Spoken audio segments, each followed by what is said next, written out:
I'm leading the show.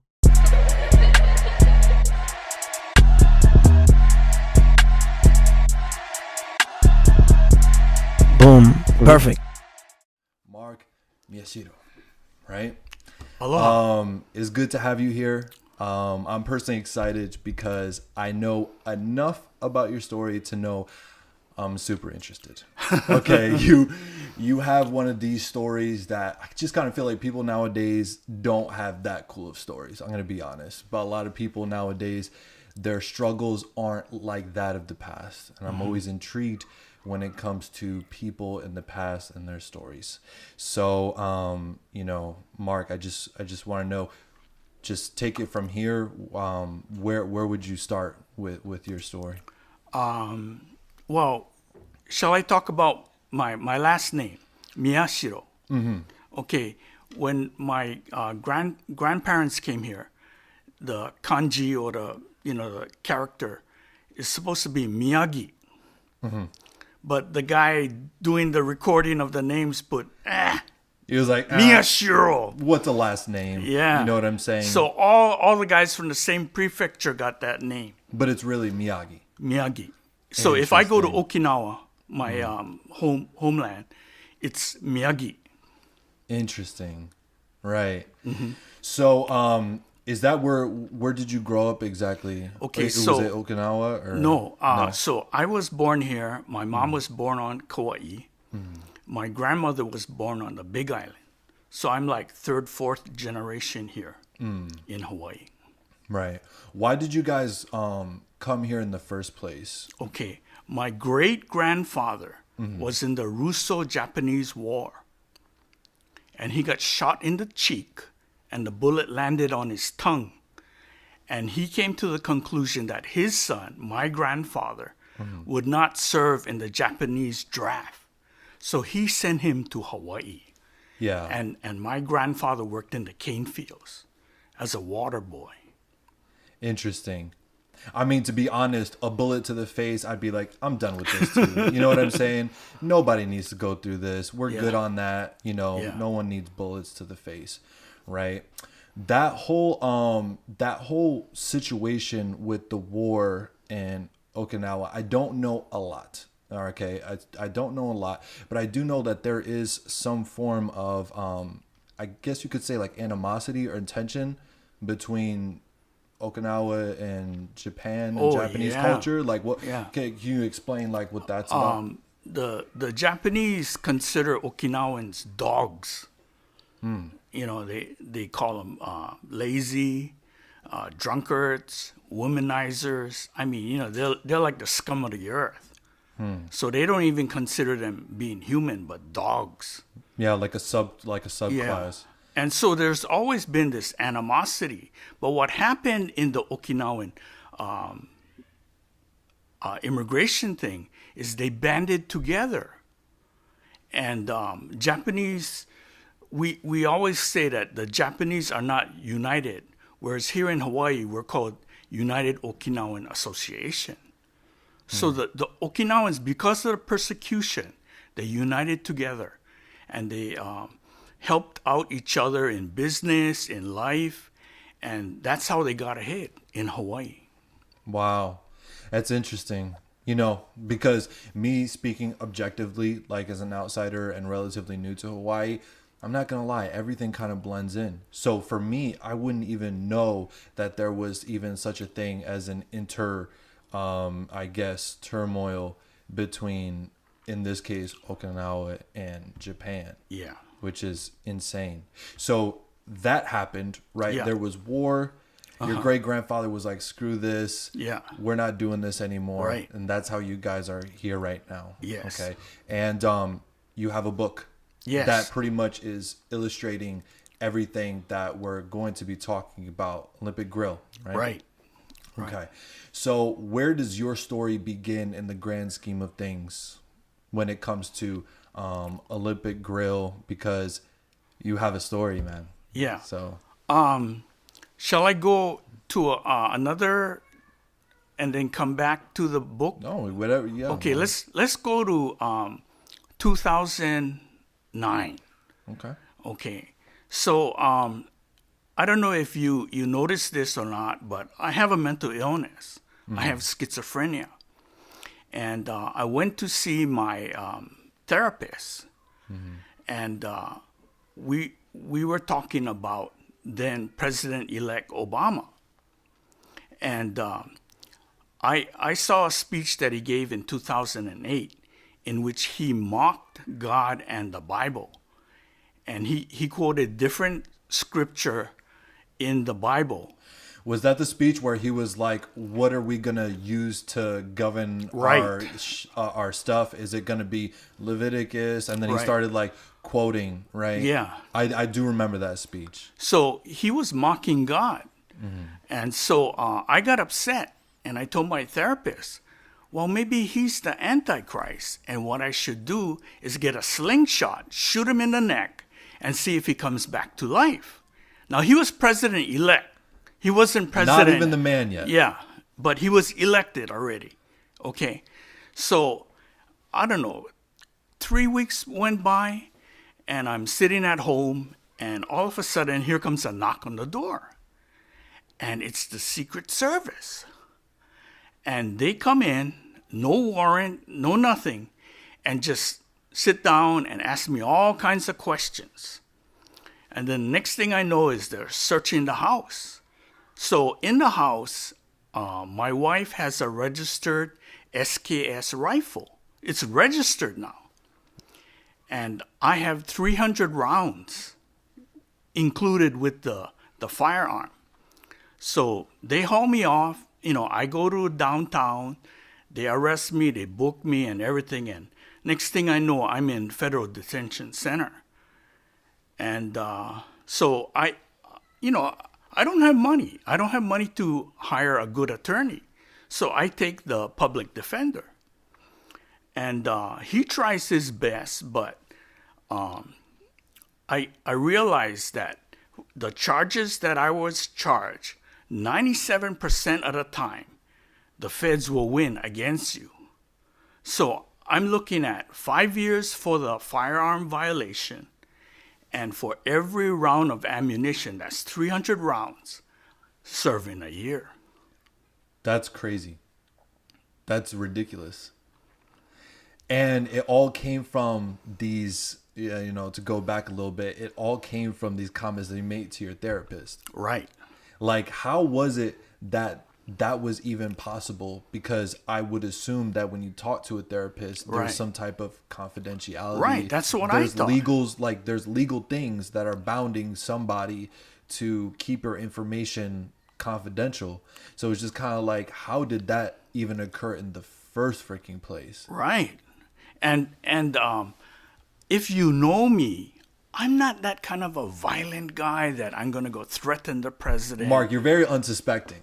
Like, if I was a Fed and I saw your picture and they're like, yo, we're going to raid this guy, I'm kind of like, on to the next one. This guy's good. You know what I'm saying? But here they are just going crazy on you. You know what I'm saying? Right. And so what happens after this? So they book you. Right. And then they charge you for the rounds. They charge Yeah. you for all these supposed things. Right. They saw you as a threat. Right. Right. So what happens next? So I spend time, pre-trial time locked up. So they put me in solitary confinement. And I'm going bonkers. I mean, I don't know. They call it SHU, the SHU, Special Housing Unit. So I was locked up for, I think, 15 days in solitary confinement. 15 days? Yeah. How was that? Because not a lot of people know even what that would. A lot of people freak out over 15 days in quarantine with video games and freaking junk food. What was solitary confinement like? It was horrible. I started seeing things on the walls. I started seeing things in the shower. I started drawing. Oh, that was a problem. Getting a pencil and paper. That was a big obstacle. I couldn't get a pencil and a paper. I couldn't make any phone calls. I couldn't do anything. And the light was on 24 hours a day. So if you're light sensitive, you won't be able to sleep. Yeah, you wake up and your eyes are like bloodshot, you know. I did a little bit of time myself, and I'll never forget. I was on top bunk, and in when you're locked up, the lights never completely turn off. Right. Like even those night lights, it's still on. So I just remember every morning my eyes would be completely bloodshot and hurting because that's all you get is that red thing on your eyelids. So solitary confinement. Yeah. 10 days. 15 15 Yeah. days. Yeah. And then finally you get out. And then what are they doing with you at this point? Then they let me into population. So I'm 56 years old. I'm not a spring chicken. Right. And so I go into population, and everybody's just pointing at me and making comments and stuff like that. And I'm freaking out. I mean, I get strip shirts. When I went into solitary confinement, I was naked. I mean, talk about every violation you can think of happened, being naked and cold and everything.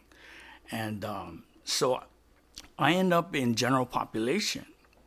So being 56, I don't know what to do. I've never been arrested in my life. Yeah, you didn't do your homework. Yeah. You know what I'm saying? You're not a career criminal out here. Right. You know what I'm saying? Yeah. Everybody else knows the cues and what to Right. do. You're over here like, hey. Yeah. I guess. So the guard calls me Slingshot. Hey, Slingshot, come here. Oh, because they know you guys' cases. Yeah. So my nickname in the cell was Slingshot. Ain't that a bitch too? Yeah. Because realistically, that is why other people were there for their own reasons. Yeah. You know what I'm saying? Yeah. Not here to judge. Yeah. But here you are, Yeah. 56, Yeah. in jail Yeah. because of a slingshot comment for Yeah. President-elect Obama. Obama. Yeah. That is wild. Yeah. So for a brief while, they allowed me to go to Poilani. It's a dual diagnosis place. So I was allowed to stay there for 7 days, something like that. And then my court case came up. So I get Happy Helen Gilmore as my judge. So I think about it, 97%. I could be convicted. I could get 5 years. Yeah. They've already gone this far. Like, what's Yeah. next? You know what I mean? So I come to the conclusion that I'm better off pleading guilty. So I plead guilty. So I face the judge, and she says, "You're a threat to the free world." You, Mark, Yeah. 56, Right. is a threat to the free world. Yeah. Interesting. Yeah. So she sentenced me to 18 months in the federal detention center, 3 years probation. So I start serving my time at the federal detention center. In there, I guess the biggest complaint is the food. Facts. Facts. I don't know, like, people think that everything is A-okay in jail. Let me tell you something. Those slabs of bologna, did they ever serve you guys like No. those bolognas? No. Or, no. No. The food is horrendous. Yeah. Never enough to actually fill you. Yeah. You got to really depend on, like, commissary. Yeah. You know what I'm saying? What was your favorite meal, by the way, in jail, if you remember? Oh God, I don't remember. You don't remember? Something chicken. Anything. Yeah. Yeah. I think the biggest problem is getting sick. So I couldn't. There was no oranges. Oh, we could get any kind of apples, but no oranges. Citrus for vitamin C, and there's no sunlight. I was gonna say the only thing you got is rec, and not all prison systems have a way that it's like an outdoor rec, quote unquote. Yeah. Sometimes they're even inside still. So I don't know if you've been to Federal Detention Center. They're right next to Honolulu International Airport. So all you got is this jet fuel that you can smell all day and all night. And then another thing that bothered me was the noise. When I was in solitary and when I came out to general population, it's so noisy. The yelling, constant yelling and screaming all day long. Yeah. I couldn't handle that. I mean, when I finally got the privileges to use the phone, you could barely, have a conversation because all the yelling. Right. About nothing's probably just people just arguing about absolutely nothing in jail. Yeah. Just because they were in there. How did the I'm curious, how did the inmates like treat you? Did you go through like any type of adversity while you were in there? Because you're 56, like what's going on here? What did they think? How did they treat you? Majority of them were younger than myself. And so they called me uncle. So they kind of treated me with respect. You got pictures, right? Yeah. Do you mind if I see? Yeah. Shall I? Yeah. I'm just going to look through. Lo and behold, there you are, Mark, in jail. Yeah. You look pretty good, 56 in here, by the way. You know what I'm saying? Yeah. Man, the Slingshot himself. Did you have like a best bud while you were in there? Did you make an actual like friend, like a bond while you were in there? Yeah. He was five-time kickboxing champion. And do you remember why he was locked up? He was for it was a sexual crime. What do you think? Because for me, when I look back on my incarceration experience, I think that despite the fact that it was humiliating and I had freedom taken away from me, which it was the subtle thing that I didn't realize how privileged I was just to have simple freedoms. Yeah. Right. And it was very humiliating. Jail is humiliating. But for me, there was always that lesson that stood out to me. As bad of a situation as that was, do you feel like there was like a lesson or like the biggest takeaway while you were in there? Well, I don't know about you, but I'm a believer in Yeshua. And so I asked God, I says, I was thinking of doing a prison ministry, but not this way.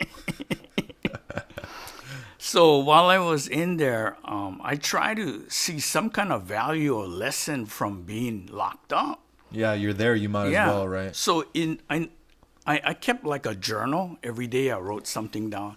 And every day I would pray. I would say, God, why am I here? Why am I being locked up? Well, what is the purpose? How am I supposed to serve you? I was defending you in the first place. You know what I'm saying? I was willing to take a slingshot to the Antichrist. Yeah. Now I'm here for you? What's good? Like, what's going on? Yeah. So I ended up, I'm kind of into Hebrew culture. I've been to Israel 3 times.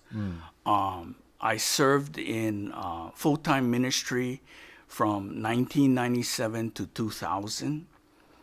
And don't you have, correct me if I'm wrong, because I read a little bit of your book. Yes. Don't you guys have ties to Israel? Yes. In the first place? Was it your great-grandfather, your grandfather? Well, on my mother's side, this is, let me just, my mom's side, she's really fair and she has red hair.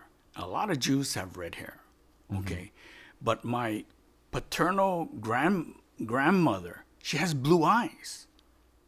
So some sailor, like, what's going on here? Some sailor had a good time in Okinawa, man.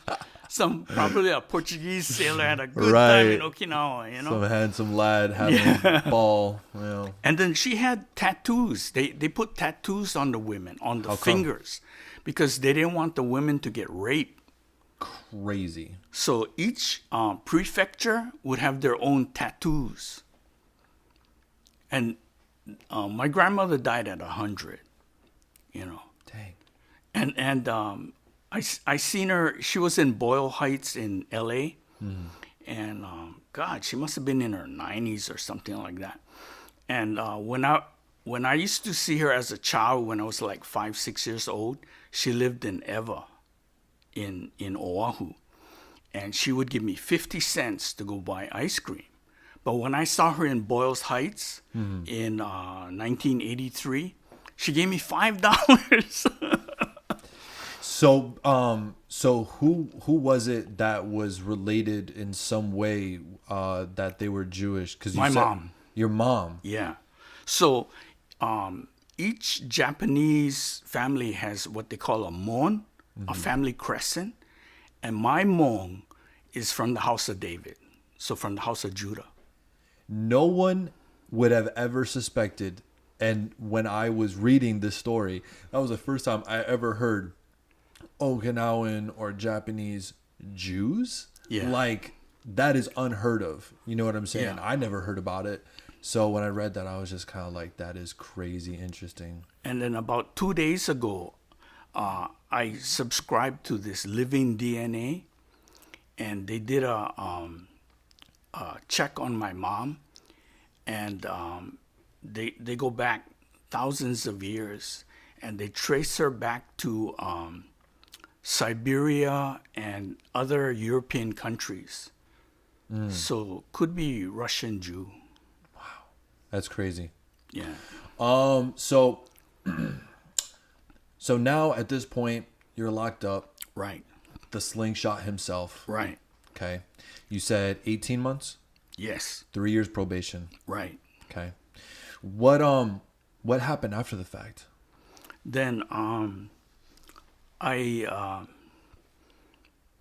every time my wife or my mom come visit me, you got to strip shirts. Yeah.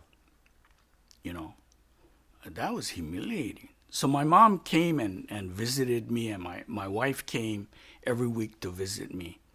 So eventually the 18 months came up, and then I get sent to the halfway house.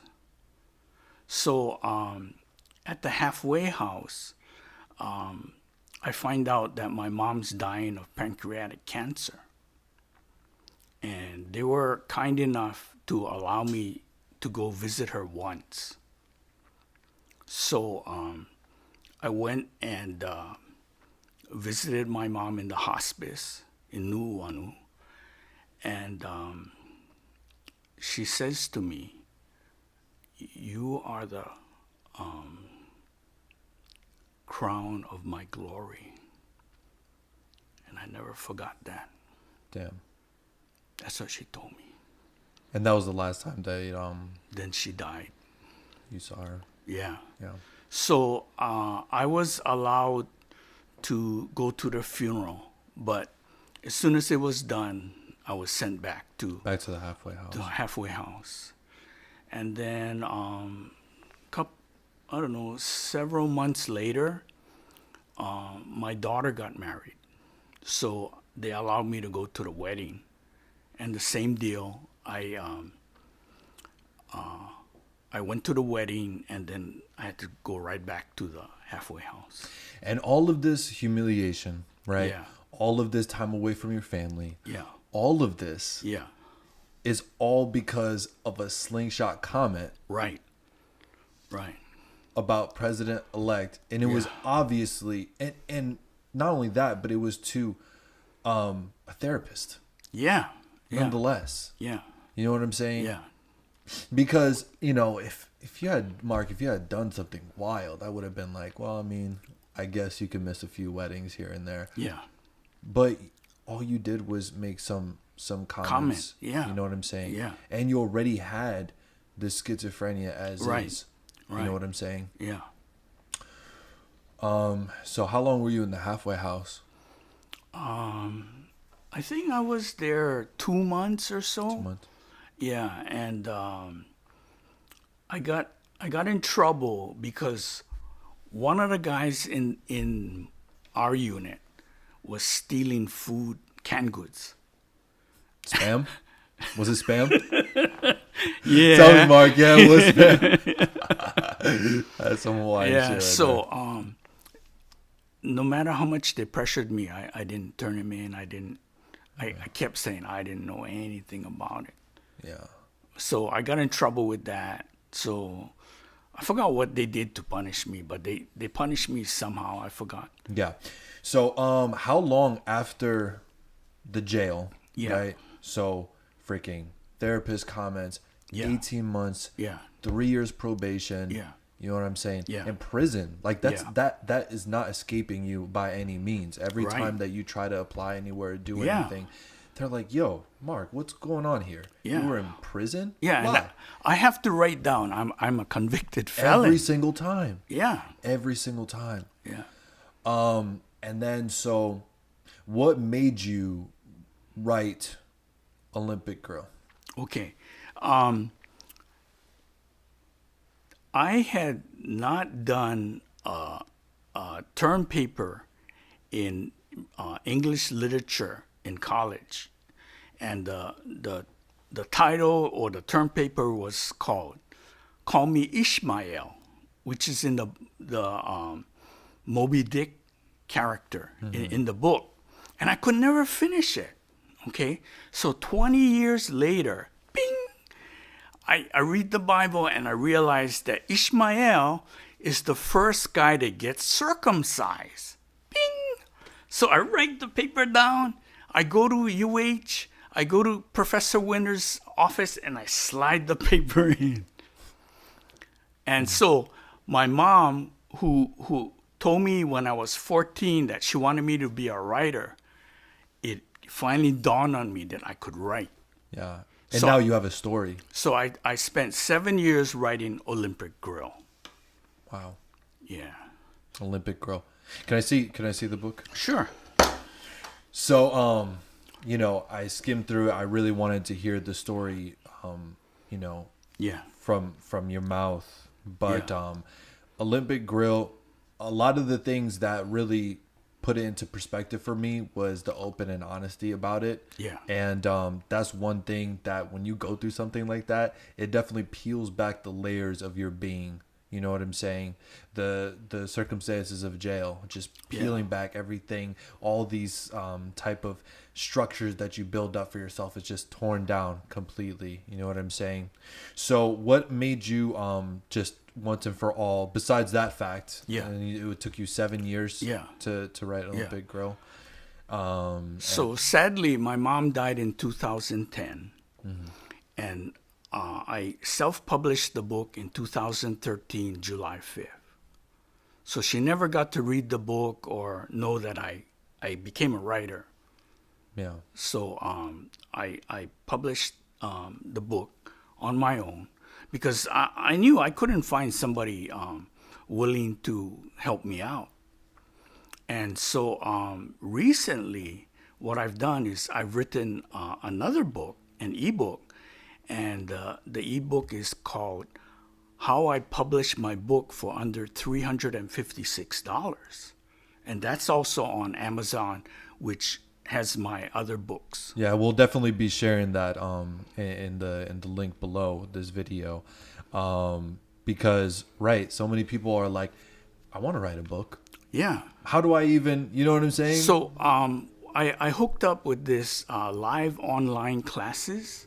So I teach how to publish your book, self-publish your book, Wednesdays 2 p.m. Eastern and Saturdays 2 p.m. Eastern. So you can also sign up for that. Interesting.